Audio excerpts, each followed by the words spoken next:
Since I've come to live in Israel, the olive has become my favorite tree.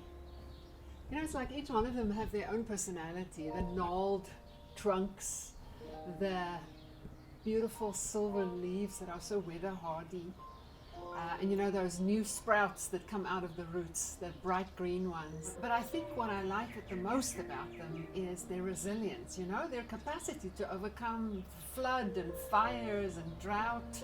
Do you know that St. Paul uses an olive tree as a picture of Israel? And that he actually says the tree is holy?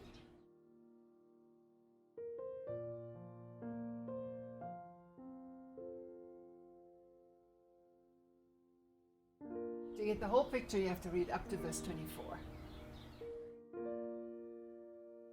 Imagine a big old olive tree of 4,000 years old with a very wide trunk. And from the beginning, there were people who believed in the God of Israel: Abraham, Moses, David, Daniel, Isaiah, Elijah. But there were some of those original Hebrew people who did not believe in God, and they got chopped out of the tree. Verse 17 says that you and I, who are from the Gentiles, are grafted in to Israel.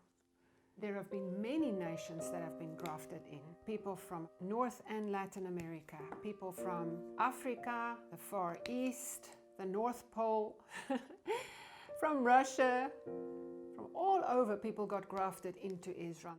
But St. Paul warns that we should be careful not to be conceited, to think that we support the root and to exalt ourselves over the natural branches. Because these natural branches, God is very able to graft them back in there. If we don't live in faith anymore, He can take us out and graft Israel, the original branches, back into it again.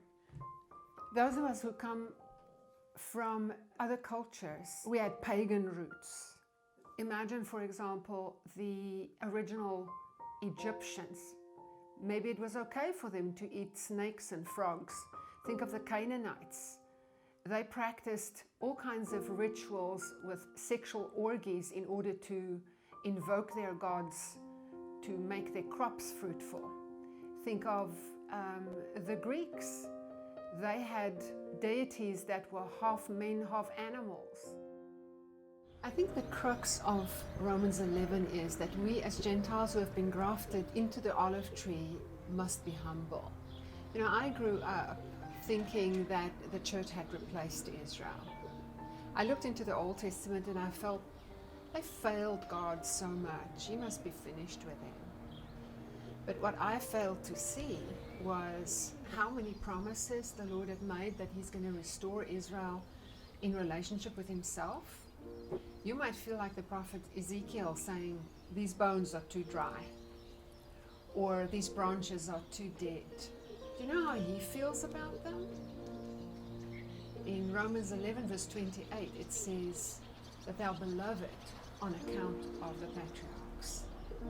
And it was my thinking and my attitude that had to align. God loves this ancient olive tree, and He has a future and a hope for her.